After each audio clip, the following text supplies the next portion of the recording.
Hello friends, स्वागत है आपका गुलर स्टडी पॉइंट क्लासेस में। मैं शिवम शर्मा। फ्रेंड्स, आपके कमेंट आ रहे थे कि सर आप जो है यूटेट से रिलेटेड वीडियो डाली, यूटेट का आपको कोई वीडियो नहीं आ रहा है, एग्ज़ाम जल्दी होने वाला है हमारा। तो आज आपके लिए जो मैं यूटेट के मोस्ट इंपॉर्टेंट क्वेश्चन जो हैं आपके मैथ्स के प्रीवियस ईयर 2021 में जो क्वेश्चन पूछे गए थे उनको लेके आया हूँ, क्योंकि कई बच्चों के पिछले साल का जो पेपर है मैथ्स के क्वेश्चन बहुत ज़्यादा उन्होंने गलत किए थे। देखो, पेपर का पैटर्न चेंज नहीं होता है, बस क्वेश्चनों को घुमा दिया जाता है, उनके डिजिट को चेंज यानी उनके नंबरों को चेंज कर दिया जाता है। पैटर्न आपका सेम यही रहेगा। मैं आपको प्रीवियस ईयर के ही काफ़ी क्वेश्चन इस तरीके से करा दूंगा ताकि आप जब एग्जाम में बैठेंगे तो आपको किसी तरीके की कोई प्रॉब्लम फेस नहीं होगी। तो चैनल पर नए हैं तो चैनल को सब्सक्राइब जरूर कर लें और बेल आइकन को प्रेस कर लें ताकि आपको इसी तरीके के बढ़िया यूटेट के कंटेंट मिलते रहें। तो आइए वीडियो को स्टार्ट कर लेते हैं। सबसे पहले बात करेंगे आज का जो पेपर है, ये मैंने 2021 का जो मैथ्स का जो पेपर आपका आया था सेट सी का कुछ पार्ट्स लिया है, जिसमें खाली मैथ्स के ही पोर्शन को मैंने लिया है और मेन इंपॉर्टेंट क्वेश्चन ही मैंने इसके अंदर इंक्लूड करे हैं। पेडागोजी के क्वेश्चन मैंने इसमें नहीं लिया है क्योंकि पेडागोजी जज कर पाना बहुत ज़्यादा मुश्किल हो जाता है, तो वो आप अपने आप से अपने माइंड से उसकी भी ट्रिक मैं आपको बताऊंगा। बट अभी हम बात करेंगे सिर्फ न्यूमेरिकल वाले पोर्शन की, जो बच्चों के काफ़ी गलत हो जाते हैं, बच्चे उसमें कर नहीं पाते हैं ढंग से।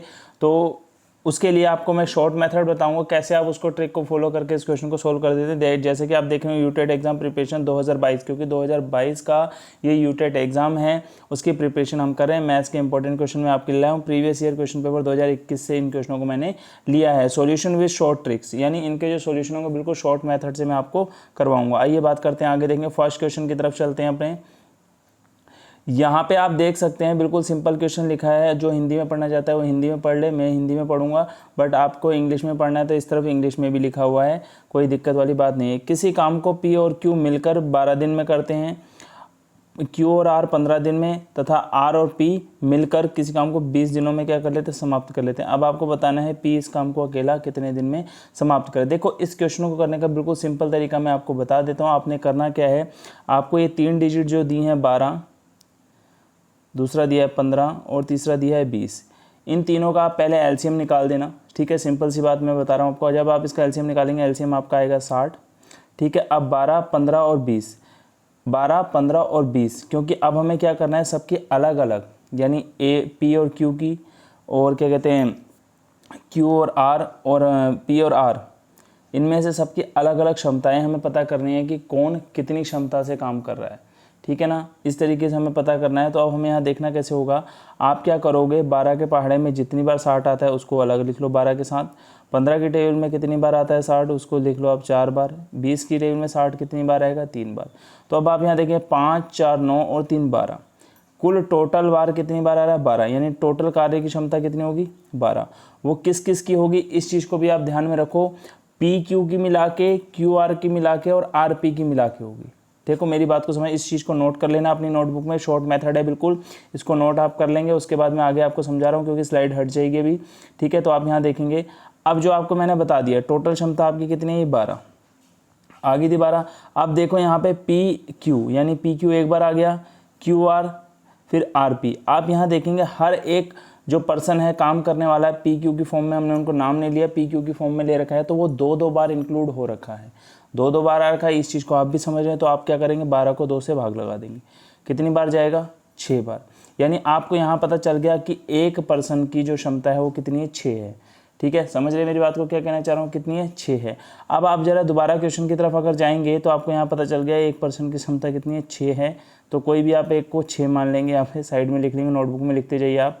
उसके बाद आगे हम बात करेंगे। देखो यहाँ पे अभी हमने क्या बोला था, P प्लस Q दोनों मिला के कितने, 5 दिन में कर रहे थे, और Q प्लस R कितने दिन में कर रहे थे, 4 दिन में, और हमारा P प्लस R जो था वो कितने दिन में कर रहा था, 3 दिन में। तो हमें देखो यहाँ पे साफ साफ बोला सॉरी, P इस काम को कितने दिन में समाप्त करें, यानी अकेले की बात कर रहा है। तो यहाँ पे बिल्कुल साफ तरीके से हम इसको सोल्व कर लेंगे बिना किसी झंझट के। आप यहाँ देखेंगे जो P जो है इसे कितने दिन में समाप्त करेगा, तो आप यहाँ देखेंगे जब इनकी हमने अलग अलग क्षमताएं निकाली, P Q प्लस R, इन तीनों की अलग अलग निकाली, तो हमारा टोटल कितना है, 6 के बराबर आया। क्यू आर की क्षमता अभी मैंने आपको बताई कितनी थी, 4। ठीक है, बराबर 6। तो P 4 को उधर जब भेजेंगे तो माइनस में चल जाएगा, 6 में से 4 घटाएंगे आपका कितना आ जाएगा, 2 आ जाएगा। P का मान कितना आ गया, 2। अब आपको P की अकेले की क्षमता बतानी है, कितनी बतानी है, P की अकेले की क्षमता, कुल कार्य कितना था, 60। कुल कार्य के लिए दिन कितने लग रहे थे 60, जो इनका एलसीएम कितना है 60। अब 2 से आप जो आ रहा है आपका उससे इसको भागा लगा दो, कितनी बार जाएगा 30 बार। तो जो पी अकेला जो इस काम को करेगा कितने दिन में करेगा 30 दिन में करेगा। मेथड अच्छा लगा हो तो वीडियो को लाइक कर लें, जितना शेयर कर सकते हैं उतना शेयर करें। बिल्कुल इजी वे में मैं आपको बताऊंगा। देखो थोड़ा समझाने में टाइम लग रहा है, ऐसा नहीं है कि आप इन क्वेश्चनों को कर नहीं पाएंगे। ये क्वेश्चन आपके लिए 92 वाला आपके लिए सोचें बिल्कुल सिंपल क्वेश्चन है। देखो 40 विद्यार्थियों की एक कक्षा में औसत अंक जो 86 है, ये क्वेश्चन आप करेंगे। मैं इसका सॉल्यूशन नहीं बता रहा हूँ, नहीं आएगा तो कमेंट करके बताना, नेक्स्ट वीडियो में इसका सॉल्यूशन मैं आपको दूंगा।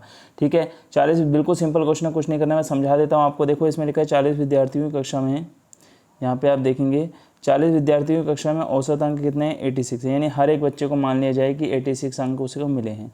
यदि 5 सर्वोत्तम अंक हटा दिए जाएँ, 5 सर्वोत्तम अंक का मतलब क्या है आप यहाँ समझना कि सबसे ज़्यादा अंक आपने माने 86, यानी एवरेजन आपका सबसे ज़्यादा कितना 86 है। तो आप सर्वोत्तम अंक वाले यानी 86, 85 ऐसे करके नंबरों को आप क्या कर लें अलग कर लेंगे, तो आपका जो कुल औसत होगा वो क्या हो जाएगा 1 कम हो जाएगा। तो यहाँ पे आप समझना वो बोल रहा है सर्वोत्तम 5 विद्यार्थियों के औसत अंक क्या होंगे। उसका तरीका मैं आपको बता रहा हूँ, पहले 40 से इसकी गुणा करना, वो 5 अंक हटाने के बाद जो औसत 1 कम हुआ है, ठीक है 5 अंक हटेंगे तो यानी 5 विद्यार्थी भी कम हो, उसकी उससे मल्टीप्लाई करेंगे आप। फिर एग्जाम्पल फॉर 40 इंटू 86, ठीक है 5 अंक आपने कोई से भी हटाए, 5 विद्यार्थी भी तो कम हो गए, तो 5 विद्यार्थियों के औसत अंक आपको बताने हैं। तो यहाँ पे जो नया कैलकुलेशन आएगा वो 1 कम हो जा रहा है, नहीं 35 इंटू 85, इन दोनों की मल्टीप्लाई करके जो इनका डिफरेंस है उसको 5 से डिवाइड कर देना, सीधे आंसर आपके हाथ में आ जाएगा। अगर नहीं आता फिर भी मुझे आप बताएंगे। मैं नेक्स्ट क्वेश्चन की तरफ चलता हूँ। बिल्कुल सिंपल क्वेश्चन है। यहाँ पे देखो इस क्वेश्चन को करने के लिए आपको क्या करना है 95 वाले को आप मैंने मेन क्वेश्चन लिए मैं आपको पहले ही बता रहा हूँ। ठीक है, आप यहाँ देखेंगे, आप यहाँ पे आपसे बोल रहा है x प्लस वाई बराबर आपका क्या है 2a है। क्या है x प्लस वाई बराबर आपका 2a है, तो a upon X minus A plus a upon Y minus A क्या होगा। देखो बिल्कुल सिंपल तरीके से अगर आप इसे करना चाहें तो बिल्कुल कर सकते हैं, कोई इसमें दो राय नहीं है। बिल्कुल सिंपल वे में ये क्वेश्चन आपका सोल्व हो जाएगा। कैसे हो जाएगा अब मैं आपको बताता हूँ। देखो इसको करने का तरीका क्या रहेगा, जैसे आपको यहाँ लिखा है एक्स प्लस वाई बराबर 2a, तो आप इसे लिखेंगे एक्स प्लस वाई बराबर, देखो अलग अलग तरीके होते हैं करने के, मैं अपने तरीके से आपको बता रहा हूँ, इसको समझना। 2a को आप लिख सकते हैं a प्लस ए, ठीक है, यहाँ पे a को आप इस तरफ ले आना और y को आप उस तरफ ले जाना। ठीक है, समझना मेरी बात को, कैसे कैसे बता रहा हूँ मैंने समझा दिया है। आप क्या करेंगे a को इस तरफ यानी चेंज कर देंगे इसकी पोजीशन को, और y को दूसरी तरफ पे ले जाएंगे, प्लेस कर देंगे उनको। तो आगे आपकी जो नई डिजिट बन के आएगी एक आएगी x माइनस ए बराबर a माइनस वाई। ठीक है, अब यहाँ अगर आप देखें तो यहाँ y माइनस ए है और यहाँ पे आ रहा है a माइनस वाई, तो इसमें से आप माइनस को टेकिंग आउट करेंगे यानी कॉमन लेंगे। कॉमन लेने पे डिजिट पलट के y माइनस ए में बदल जाएगी, तो यहाँ आपका आ जाएगा x minus a equal to minus y minus क्या आ जाएगा a आ जाएगा। यानी अब आपको पता चल गया जहाँ x माइनस ए है उसकी जगह मैं क्या रख सकता हूँ माइनस वाई अपॉन ए रख सकता हूँ। अब यहाँ पे जैसे ही आप इसकी वैल्यू को रखेंगे तो यहाँ समझना, तो ये डिजिट आपकी बन जाएगी a upon minus Y minus A bracket में plus a upon Y minus A. तो यहाँ एक डिजिट नेगेटिव एक पॉजिटिव आपस में कैंसिल आउट हो गया, आपका आंसर क्या आएगा 0। बिल्कुल सिंपल तरीके से बता रहा हूँ मैं आपको। यहाँ पे देखेंगे बहुत ही बढ़िया क्वेश्चन आपका आगे 96 वाला। वीडियो काफ़ी ज़बरदस्त होने वाला है, वीडियो को लाइक ज़रूर कर दें, आपके लाइक करने से बहुत ज़्यादा सपोर्ट मिलता है। ठीक है, अब आपको लगातार कंटेंट मिलेगा यूटेट से रिलेटेड। ठीक है, पहले हम मैथ के पोर्शन को कराएंगे क्योंकि मैथ्स में बच्चों के बहुत ज़्यादा आंसर गलत होते हैं, क्योंकि फर्स्ट पेपर मैथ्स बेस्ड ही है, सबसे ज़्यादा नंबर उसी में आपके कटते हैं फर्स्ट पेपर में मैथ्स में, क्योंकि कई बड़े अटपटे से क्वेश्चन इसके आते हैं तो बच्चे कर नहीं पाते हैं। यहाँ देखेंगे एक मिश्र धातु है 400 ग्राम जिसमें जस्ता और क्या है तांबा है। ठीक है, टोटल अमाउंट कितनी दे रखी है आपको 400। ठीक है, उसमें बोल रहा है कि 5:3 में उसे बांट दिया। तो भैया अगर इनकी आप क्वांटिटी आप निकालोगे तो कैसे निकालोगे उसका भी मैं आपको तरीका बता रहा हूँ। यहाँ देखना 400 को हमने 2 रेशो में यानी 2 अनुपात में विभाजित कर रखा है, एक 5 में और एक 3 में। कभी भी आपको अगर जस्ता या तांबा जिसको पहले दिया हुआ है, जस्ता दिया है तो जस्ता का अमाउंट ये है, ठीक है, जस्ता का जे लिख लेते हैं, और तांबा दिया है तांबे को टी इंग्लिश में लिख ले, हिंदी में लिख लेते हैं टी, यानी उसका अनुपात कितना है 3 दिया है। जिसका भी अनुपात आपको निकालना है, ठीक है, उसका तरीका मैं बता रहा हूँ, जिसका भी आपको क्या करना है अनुपात निकालना है। तो यहाँ देखेंगे 400 अनुपात में निकालना है तो 5 अनुपात कितना है 3 है। तो जिसका भी अनुपात निकालना है उसका अनुपात निकालने के लिए क्या करेंगे 5 बटे, आप देखो पहले तो जिसका अनुपात निकालना है उसको लिखोगे, फिर इन दोनों का योग कितना आएगा 8 आएगा, फिर कुल मात्रा कितनी दी है 400। ठीक है, तो यहाँ से 8 से काटेंगे इसको, 8 पंजे 40, 50 बार कटेगा, तो जो आपका जस्ते की जो कुल मात्रा आएगी आपकी 250 आ जाएगी। तो जब 400 में से आप यहाँ देखेंगे 400 में से जब आपका 250 क्या है जस्ता है, तो बचा हुआ क्या होगा आपका 150 ग्राम तांबा हो जाएगा। अब यहाँ से आपसे क्वेश्चन में क्या बोला है, अगर इन दोनों का अनुपात 5:3 है तो इस अनुपात को 5:6 करने के लिए आपको क्या करना होगा। तो आप देखो यहाँ पे अनुपात में कोई चेंजेस नहीं आ रहा है, बिल्कुल चेंजेस नहीं है, बस बदल रहा है। तो क्या यहाँ पे 3 से कितना हो जा रहा है 6 हो जा रहा है। तो 3 रेशो लाने के लिए आपको 150 की ज़रूरत है नहीं है। देखो 3 के लिए आपका 150 है, तो 150 आपको और जोड़ना पड़ेगा, तो सीधे आंसर आपका कितना हो जाएगा 150। ठीक है, आपको साफ साफ इसमें पता चल गया कि क्या करना होगा। इसमें बोल रहा है परिवर्तन करने के लिए कितने ग्राम तांबा और मिलाना पड़ेगा। तांबा मिलाना है यानी 150 ग्राम। आपको कुल मात्रा नहीं पूछा है कि 5:6 में करने के लिए कुल कितनी मात्रा हो जाएगी मिश्र धातु की, ऐसा नहीं बोला है। तो आपको सिर्फ उसमें बोला है कि आपको कितने ग्राम तांबा और मिलाना चाहिए, यानी हमें 150 ग्राम तांबा और मिलाना होगा। तो अनुपात हमारा कितना हो जाएगा 5:6 हो जाएगा। अगर समझ नहीं आया तो फिर दोबारा से बता सकते हैं, मैं बता सकता हूँ, कोई दिक्कत वाली बात नहीं है। देखो इस क्वेश्चन में लिखा है एक भिन्न अंश तथा हर प्रत्येक में से एक को घटाने पर 1/3 हो जाती है, वहीं भिन्न उसके अंश तथा हर प्रत्येक में एक जोड़ने पर 1/2 हो जाती है। तदनुसार उस भिन्न के अंश तथा हर का योग कितना होगा, ये आपको बताना है। देखो सिंपल क्वेश्चन है, बहुत अच्छा क्वेश्चन है। देखो जिसको इंग्लिश में समझ आता है वो न्यूमरेटर और डिनोमिनेटर समझ सकता है। जिसको हिंदी, जो बच्चे हिंदी मीडियम से पढ़े हुए हैं वो हिंदी मीडियम में समझे, जो इंग्लिश से समझे वो इधर पढ़ सकते हैं, साफ साफ लिखा हुआ है। यानी उनका कहने का मीन्स यही है कि अगर हम अंश जो होता है ऊपर वाला नंबर होता है, जो हर होता है वो नीचे वाला नंबर होता है। ठीक है, मैंने ये बता दिया। ठीक है, अपॉन के नीचे वाला यानी बटे में जो नंबर होता है वो हमारा हर होता है, जो बटे से ऊपर वाला नंबर होगा वो आपका अंश होगा। ठीक है, अब हमसे क्वेश्चन में साफ बोला है कि अगर इसमें से भी 1 घटाओगे और इसमें से भी 1 घटाओगे तो तुम्हारी भिन्न 1/3 बन जाएगी। इसकी तिरछी गुणा लगा लो फटाफट। यहाँ पे मैं डायरेक्ट इसका वो लिख देता हूँ जो इस समीकरण आपका बनेगा। 3x - y बराबर आपका 2 आ जाएगा। पहली समीकरण आपकी ये बनेगी, चाहे तो आप आराम से इसे सॉल्व कर सकते हैं। इसको देखने के लिए आप मेरे 10th वाले वीडियो देख लें, जिसमें मैंने लीनियर इक्वेशन यानी दो चरों वाले रैखिक समीकरण करा रखे हैं, उसमें मैंने साफ बता रखा है कैसे करना है इसको। ठीक है, तो ये आपकी समीकरण देखो, क्रॉस मल्टीपल तिरछी गुणा करके आपको एक्स वाई को जितने भी हमारे क्या होते हैं चर होते हैं उनको एक साथ लेना पड़ता है हमें। तो मैंने इसको एडजस्ट कर दिया, तिरछी गुणा लगाओगे 3x 3 ऐसे करके क्रॉस मल्टीप्लिकेशन लगाने पर आपका आंसर आएगा। तो पहली समीकरण बन गई। दूसरे उसकी बात करते हैं, यहाँ बोला है उसके अंश तथा हर में क्या करेंगे आप, अगर 1 जोड़ देते हैं तो भिन्न जो है 1/2 हो जाएगी। तो अब आप देखेंगे यहाँ पे जब 1 जोड़ देंगे और 1 हर में भी जोड़ेंगे तो भिन्न आपकी 1/2 हो जाएगी। तिरछी गुणा लगाने पे क्या होगा, यहाँ देखेंगे आप 2x - y बराबर 1 में से जब 2 को आप घटाएंगे तो क्या आएगा -1। ठीक है, इसको आप सॉल्व करना। ठीक है, क्योंकि वीडियो ज़्यादा लंबा खिंच जाएगा। ठीक है, तो आपके लिए मैंने बिल्कुल सिंपल मेथड में क्रॉस मल्टीप्लिकेशन लगा के आप इसको सॉल्व कर सकते हैं। अब 2 समीकरण जब आपके सामने आई हैं तो मैं यहाँ लिखूंगा, देखो बिल्कुल तमीज़ से लिख रहा हूँ मैं, समझ आए इसे। 3x - y बराबर 2। दूसरी समीकरण आई है 2x - y बराबर -1। ठीक है, इस चीज़ को समझना। अब आपने क्या करना है, जब आपके 2 वेरिएबल्स यानी 2 चर एक जैसे होते हैं तो उनको आप प्लस माइनस करके हटा सकते हो। तो देखो यहाँ पे जब नीचे, पहले आप नीचे वाली समीकरण को देखना कि उसमें क्या है। नीचे माइनस है तो आप क्या करेंगे, इनको माइनस कर देंगे। माइनस करके दोनों के साइन सेम है ना। एक चीज़ का याद रखना कि जिन चरों को आप घटा या जोड़ रहे हैं उनके जो निशान है उनको आप देख लेना। देखो यहाँ पे दोनों माइनस माइनस हैं, कभी भी समान चिन्ह आपको दिखें तो हमेशा आप घटाएंगे इनको, जोड़ेंगे नहीं। ठीक है, जब भी समान चिन्ह आपको दिखेंगे तो आपको इनको घटाना है, जोड़ना नहीं है। तो मैं इनको घटाऊंगा तो जो प्लस वाला है वो माइनस में बदल गया, जो माइनस वाला वो प्लस में बदल जाएगा और माइनस वाला प्लस में। तो यहाँ देखो ये आपस में कैंसिल आउट हो गए। 3 में से 2 घटेगा कितना, 1 आएगा, और 2 में 1 जुड़ेगा कितना आ जाएगा, 3 आ जाएगा। तो x का मान मेरा यहाँ कितना आ गया, 3 आ गया। इसको आप नोट करते जाएंगे साथ साथ। अब देखो x का मान मैं यहाँ रखूँगा 3 पहली समीकरण में मैं x का मान रख रहा हूँ यहाँ पे 3 × 3 - y बराबर 2। तो 9 आ गया। -y बराबर, देखो 9 को जब मैं दूसरी तरफ भेजूंगा इस तरफ तो कितना हो जाएगा, 2 - 9 बराबर y बराबर मेरा आ जाएगा 7। क्यों, क्योंकि माइनस का 7 आएगा, माइनस से माइनस में काट दूंगा तो y का मान कितना आ जाएगा 7। अब क्वेश्चन में हमसे बोल रहा है कि अंश तथा हर का योग कितना होगा, तो 3 + 7 कितना हो जाएगा, 10। तो आंसर देख लो कहाँ पे, पहला वाला ऑप्शन आपका राइट है। ठीक है, देखो बिल्कुल सिंपल तरीके से इन क्वेश्चनों को करेंगे, कोई दिक्कत नहीं है। बिल्कुल अच्छे तरीके से मैं आपको इनको एक्सप्लेन करूँगा, कोई दिक्कत परेशानी आपको नहीं आएगी। आप यहाँ देखें आगे, यहाँ पे बोल रहा है एक कार एक निश्चित यात्रा को 48 किलोमीटर प्रति घंटा की गति से 10 घंटे में समाप्त कर लेती है। उसी दूरी को 8 घंटे में तय करने के लिए कार की गति में कितनी हमें स्पीड उसकी बढ़ानी पड़ेगी। देखो बिल्कुल सिंपल सवाल है। देखो पहले तो आपको एक फॉर्मूला याद होना चाहिए, चाल बराबर हमारा होता है दूरी बट्टा समय। चाल बराबर क्या हो, दूरी बट्टा समय। भैया चाल बराबर दूरी बट्टा समय आपको पता चल गया। अब यहाँ देखो चाल आपको दिए है, समय आपको दिया है, तो दूरी बराबर क्या हो जाएगा, दूरी बराबर हो जाएगा चाल गुणा समय।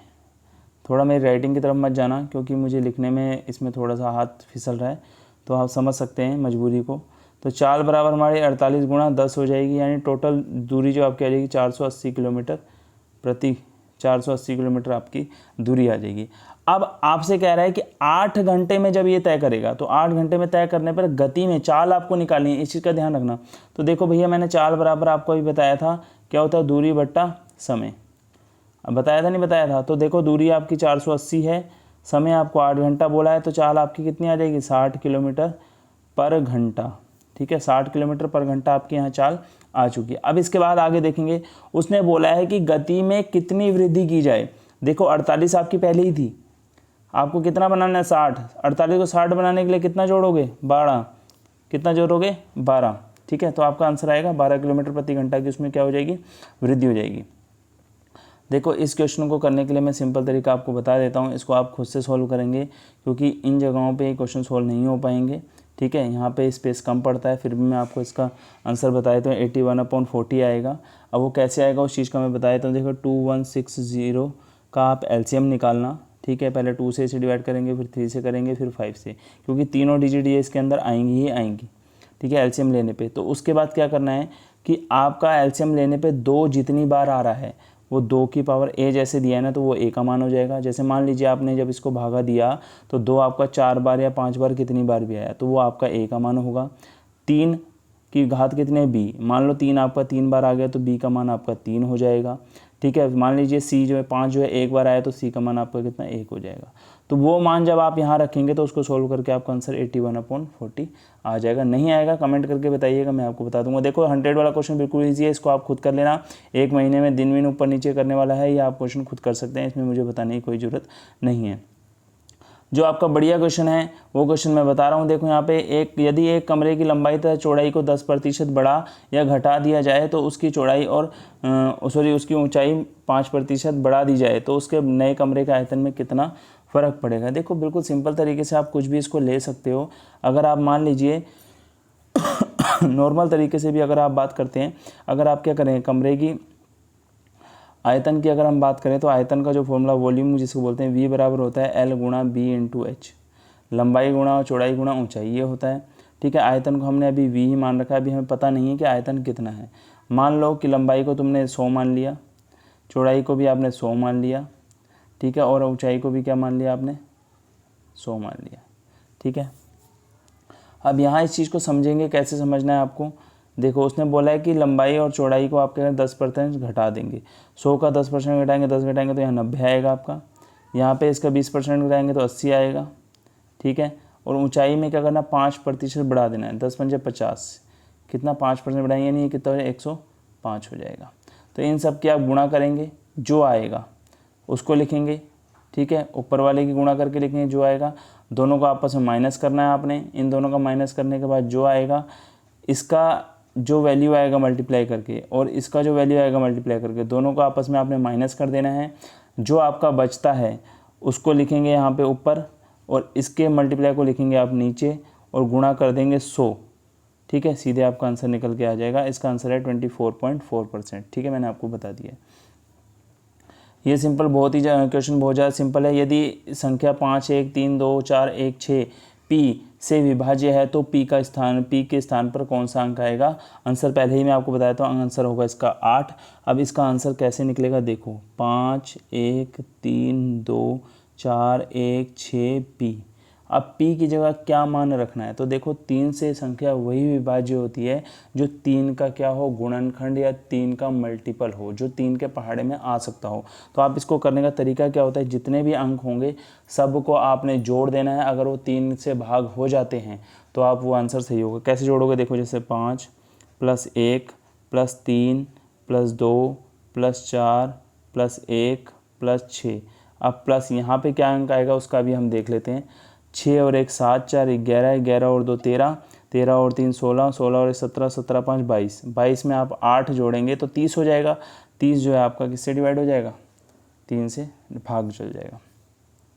देखो बिल्कुल सिंपल क्वेश्चन है। इसको करने की ट्रिक मैं आपको बता देता हूँ। कई बच्चे इतने बड़े बड़े रूट देख के रोने पीटने लग जाते हैं कि भैया रूट कैसे निकालेंगे। तो यहाँ देखो इसको आपका कैसे निकालना है। सबसे लास्ट वाली डिजिट आप सबसे पहले पकड़ लें। इसको अगर आप करेंगे तो देखो इसका जो रूट आएगा वो 36 आएगा, निकालना आपने है। ठीक है, रूट निकालने के लिए कोई आप मेथड देख लें, आपको जो सिंपल लगता है, चाहे आप एलसीएम मेथड ले लें चाहे रूट वाला मेथड लें, जो आपको ठीक लगता है। मैं डायरेक्टली आपको बता रहा हूँ। देखो 1296 का रूट जो होता है 36 होता है, मुझे तो सब याद है। 108 में जब आप यहाँ जोड़ेंगे तो ये आपका टोटल कितना बन जाएगा, 144। ठीक है, देखो ये वाली डिजिट इसके साथ जुड़ जाएगी, 144 है। 144 का जो रूट आता है आपका वो आता है 12, तो 12 जब आप 52 में जोड़ेंगे तो 64 हो जाएगा। 64 का जो रूट आएगा वो आएगा आपका 8। 248 को जब 8 में जोड़ेंगे तो आपका कितना है, 256। 256 का जो रूट होता है वो आता है आपका 16। ठीक है, तो इसका आंसर आपका क्या हो जाएगा, 16 हो जाएगा। ठीक है, इसका आंसर आपका क्या रहेगा, 16। देखो अगला वाला क्वेश्चन बहुत ही सुंदर और बहुत ही अच्छा क्वेश्चन है। यहाँ पे देखो क्या लिखा है, 3 की घात 98 को 5 से भाग देने पर। देखो इसमें कुछ नहीं करना, जो घात आपको दिया उसको सिर्फ 5 से भागा लगा दो। 5 से भागा लगाने पर आपको 19 बार पूरा पूरा भाग जाएगा। जो शेषफल बचेगा वही आपका आंसर होगा। 3 आपका इसका क्या रहेगा, आंसर रहेगा। यहाँ पे आप देखेंगे अगला वाला, कितने घंटों में सेकंडों की संख्या 10 दिनों में मिनटों के बराबर होगी। देखो सिंपल सी बात है, पहले तो आप इसकी 10 से गुणा करो 24 बार, 24 की गुणा करो 60 बार, आंसर आपका आएगा 14,400 मिनट। ठीक है, यानी 10 दिन में आपके कितने मिनट होते हैं, 14,400 मिनट होते हैं। ठीक है, ये आपको ध्यान हो गया, 14,400 मिनट होते हैं। अब आपको ये चेक करना है कि कितने घंटों में इतने सेकंड आएंगे, कितने घंटों में, यानी 1 घंटे में आपके 3600 सेकंड होते हैं। सिंपल आप तरीके जोड़ सकते हो इसे, कोई बड़ा भारी काम नहीं है। ठीक है, 3600 सेकंड आपके क्या होते हैं, 1 घंटे में होते हैं।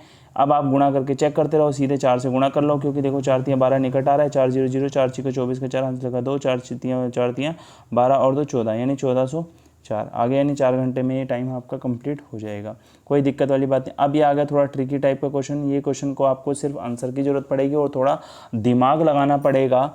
ठीक है, अब आप यहाँ देखें, पहले इनको आप क्वेश्चनों को नहीं देखना, आप ऑप्शन के थ्रू चलेंगे और वैल्यू पुट करते जाएंगे, चेक करते रहेंगे। देखो यहाँ पे साफ साफ लिखा है 9 में से अगर हम कुछ घटाएंगे तो 3 आएगा।